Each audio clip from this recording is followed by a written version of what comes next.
कमाने से पैसा नहीं आता है, दुकान खोलने से पैसा नहीं आता है, फैक्ट्रियां लगाने से पैसा नहीं आता है। अर्थ पुरुषार्थ का और धर्म पुरुषार्थ का बहुत बड़ा संबंध है। इस बात को मानना ही पड़ेगा। अर्थ पुरुषार्थ का और धर्म पुरुषार्थ का बहुत बड़ा संबंध है। सिर्फ कमाने से, मेहनत मजदूरी से पैसा नहीं आता है। धर्म पुरुषार्थ का फल, धर्म पुरुषार्थ से जो पुण्य संचय हो रहा है उससे पैसा आया करता है। ये श्रद्धा हमारे अंदर बैठना चाहिए।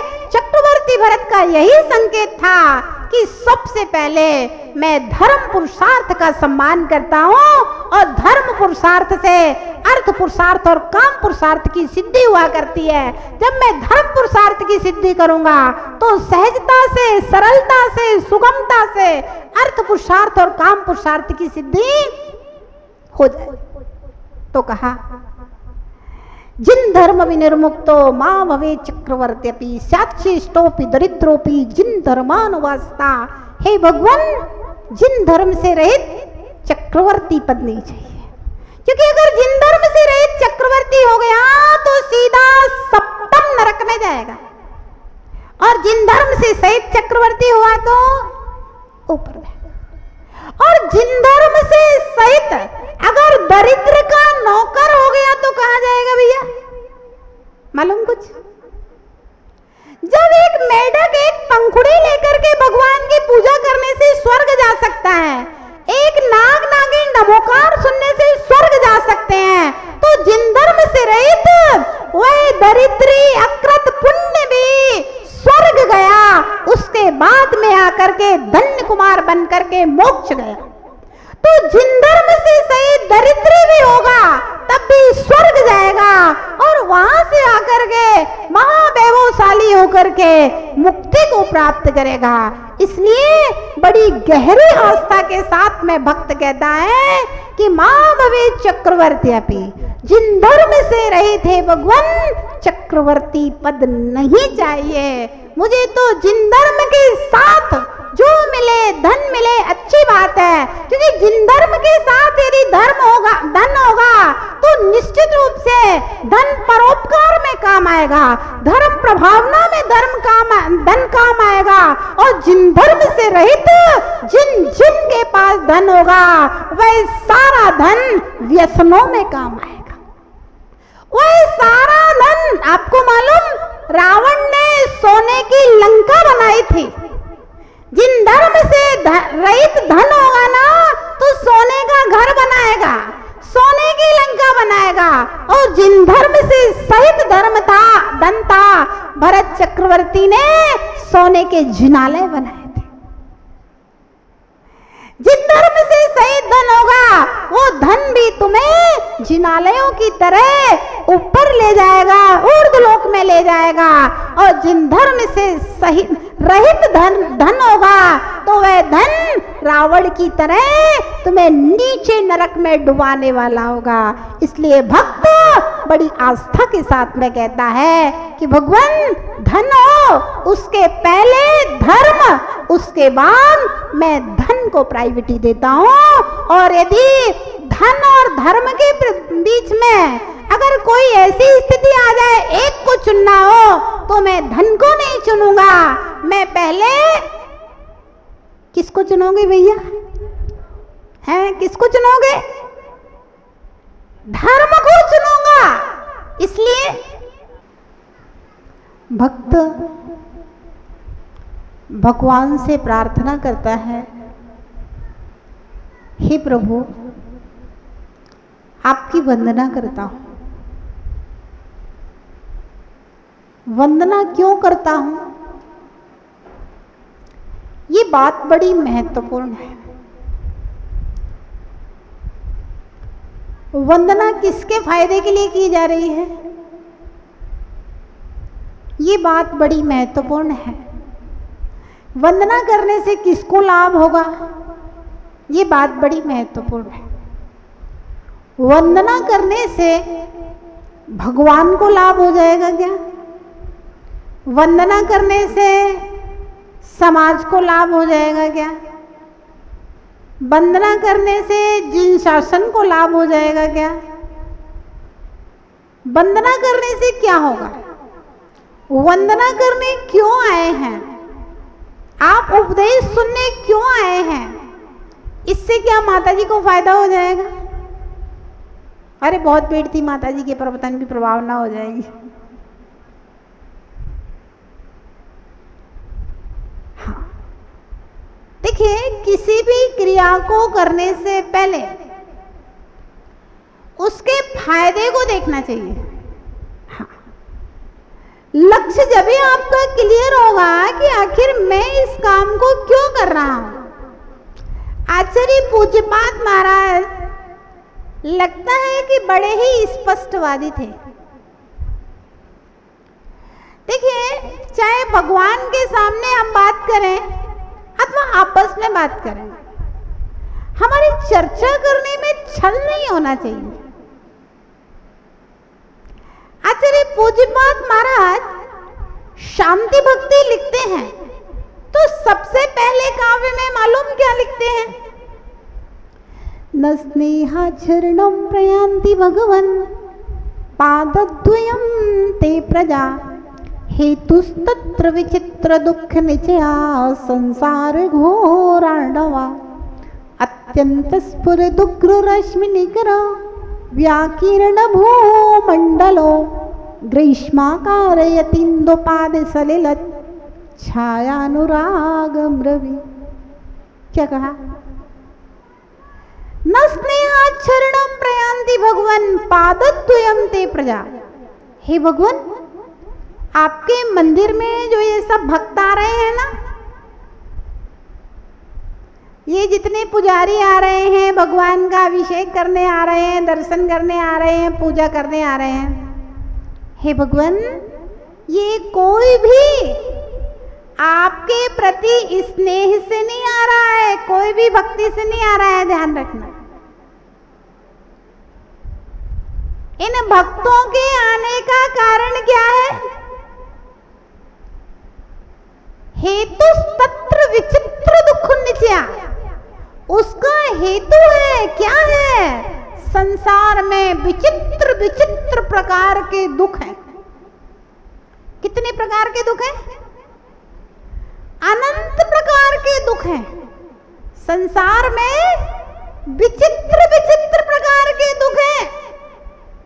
किसी का किडनी खराब हो रहा है, किसी का हार्ट फेल हो रहा है, किसी को ब्रेन हेमरेज हो रहा है, कोई दरिद्रता से परेशान है, कोई मानसिकता से परेशान है, न जाने कितने कितने कितने प्रकार के दुख ही दुख हैं। हेतु तत्र विचित्र दुख निचया संसार घोरार्णवा। संसार रूपी समुद्र में विचित्र विचित्र भयंकर दुख है। और ग्रीष्म ताप से तपा हुआ पथिक जैसे वृक्ष को देख करके उसकी छाया में किस लिए आता है? कि तपन से थोड़ी सी शांति मिलेगी। हे भगवान, ये जो भक्त आपके चरणों में आ रहे हैं, प्रेम के वशीभूत होकर के नहीं आ रहे हैं। क्यों आ रहे हैं? ये संसार में बहुत दुखी है, बहुत दुखी है, और थोड़ी देर आपके चरणों में आकर के शांति मिल जाती है, इनके दुख दूर होते हैं, इसलिए ये भगवान आपके चरणों में आ रहे हैं। कोई कहता है नहीं, मैं निस्वार्थ भाव से आ रहा हूं, निष्काम पूजा करता हूं। भगवान महावीर ने निष्काम पूजा को स्वीकार नहीं किया। निष्काम पूजा होती ही नहीं है, बिना स्वार्थ के कोई काम होता ही नहीं है, और करना भी नहीं चाहिए। बिना प्रयोजन के काम नहीं करना चाहिए। तो कहा भगवान, ये जो भक्त आ रहे हैं प्रेम के वशीभूत नहीं आ रहे हैं, संसार में बहुत बहुत बहुत दुखी हैं, बहुत परेशान हैं, इसलिए आ रहे हैं, और कोई कारण नहीं है। ये अपने परेशानियों को दूर करने के लिए आ रहे हैं। कहा है? भव सागर में दुख ना मिलता, तेरी शरण में आता क्यों। क्या कहा, ध्यान से सुनिए। भव सागर में दुख ना मिलता, तेरी शरण में आता क्यों। शरण में आकर सुख ना मिलता, तेरी शरण में आता क्यों।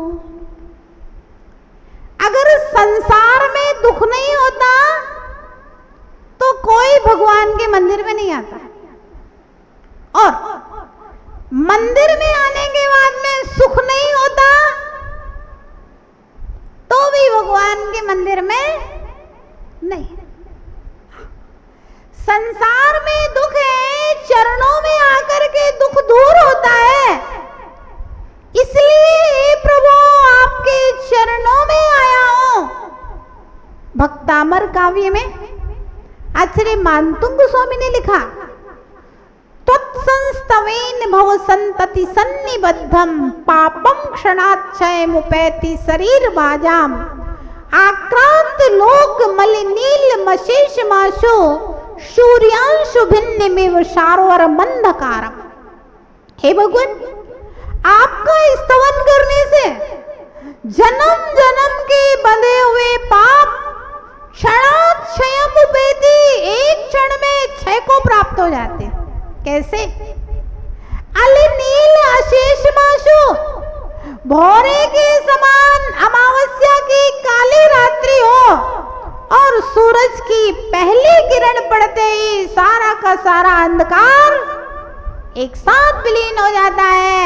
ऐसे ही भगवान आपका स्तवन करने से जन्म जन्मांतरों के बंधे हुए पापम क्षणाक्षय, एक क्षण में क्षय को प्राप्त हो जाते हैं। मद्वेति नाथ तव संस्तवनम मयेदे आरभ्यते तनुदियापि तव प्रभावात्। हे भगवान, ऐसा मान करके मैं आपकी स्तुति करना प्रारंभ करता हूं। भव्यात्माओं, विचार करो, दुख है या नहीं है? अगर दुखी हो, कहां भटक रहे हो? भगवान के चरणों में आ जाओ। संतों का सानिध्य हो और जिनेंद्र भगवान की अर्चना का महामहोत्सव हो तो पूरे समाज में एक उत्साह तो होना चाहिए। भैया पैसे खर्च मत करो, कोई दिक्कत नहीं है। पैसा खर्च नहीं करो, कोई दिक्कत नहीं है। कम से कम भावों की विशुद्धि पूर्वक जिनेंद्र भगवान की अर्चना में, वंदना में हर व्यक्ति को शामिल होना चाहिए। यहाँ बाहर बैठ करके गप्पे करके चला गया और एक बार भी यदि कल्याण मंदिर का पाठ नहीं पढ़ा यहाँ बैठ करके, ध्यान रखना, माताओं के कर्तव्य हैं। हाँ, माताओं के कर्तव्य है कि अपने बच्चे को बोले तो भी एक बार पाठ कर पढ़ करके आए। कम से कम एक बार तो अपने, अगर समाज का हर व्यक्ति, हर बच्चा यदि एक बार भी पाठ पढ़ करके जाएगा तो ध्यान रखना, ना भगवान पारसनाथ को कुछ मिलने वाला है, ना हमें कुछ मिलने वाला है, ना जिन शासन को कुछ मिलने वाला है, ना मंदिर का कोई फायदा होने वाला है। वंदना करता है जो, मैं वंदो जिन देव को, जो वंदना करता है जिनेंद्र भगवान की, मैं वंदो जिन देव को। कैसे? कर अति निर्मल भाव, साधारण भाव। ध्यान रखना, ये भगवान की आराधना है, भगवान का महोत्सव है, किसी व्यक्ति विशेष का उत्सव नहीं है। बहुत मुश्किल है धर्म में जब आपसी बात आ जाए, धर्म में किसी का किसी से कुछ हो, नहीं। बहुत सारी जगह तो ऐसा है कि लोग मंदिरों के नाम पर लड़ते हैं। शादी विवाह में खाना खाने जाएंगे, वैसे बैठेंगे उठेंगे सामने घूमने जाएंगे, लेकिन उसका मंदिर है तो उसके मंदिर में दर्शन करने नहीं जाएंगे। ऐसी ऐसी जगह हमने देखा है। हाँ, झगड़े हैं मंदिर के नाम पर। उसका मंदिर है तो उसके मंदिर में दर्शन करने नहीं जाएंगे, बाकी सब उसके साथ में सब चल रहा है, व्यवहार चल रहा है। अव्यात्मा धार्मिक उत्सव है। जिनेंद्र भगवान की आराधना का महोत्सव अगर शत्रु के घर में भी होना तो भी जाना नहीं छूटना, क्योंकि जिनेंद्र भगवान की आराधना का महोत्सव जैसे आम्र के ऊपर बोर लगता है, आम्र का बोर लगता है तो कोयल अपने आप कुहुकने लगते हैं। जब बादल गरजते हैं तो मयूर अपने आप नृत्य करने लगता है। आम्र पर बोर लगे और कोयल ना कूके। जिनेंद्र भगवान की आराधना का महोत्सव और भक्तों में उत्साह ना आए, अगर बादल काले काले आकर के गरजे और मयूर नृत्य ना करे तो वो मयूर नहीं। अगर बोर लगे हैं और कोयल ना कूके तो पता नहीं कोयल है कि कौआ है। ध्यान रहे, जिनेंद्र भगवान का महामहोत्सव, जिनेंद्र भगवान की आराधना हमारे लिए फायदेमंद है, हमारे दुखों को दूर करने वाली है। दूसरे के दुखों को दूर करने वाला भगवान के उससे कोई फायदा होने वाला नहीं। मैं वंदो जिन देव को कर अति निर्मल भाव। क्यों? क्योंकि कर्म बंध के छेदने। ध्यान रखना, संसार में जितनी भी तकलीफें, जितनी भी परेशानियां हैं आपके जीवन की, चाहे दुकान ना चल रही हो, चाहे माथा दर्द कर रहा हो, चाहे पार्टनर धोखा दे दे, चाहे आपका भाई ने आपकी संपत्ति हड़प ली हो, चाहे आपकी जमीन के ऊपर किसी ने कब्जा कर लिया हो, चाहे किराएदार आपका मकान नहीं छोड़ रहा हो, चाहे सिर दर्द हो, चाहे पेट दर्द हो, चाहे माथा दर्द हो, चाहे अटैक आए, जितने भी तकलीफियां हैं संसार की, वे सारी की सारी पाप कर्म के उदय से,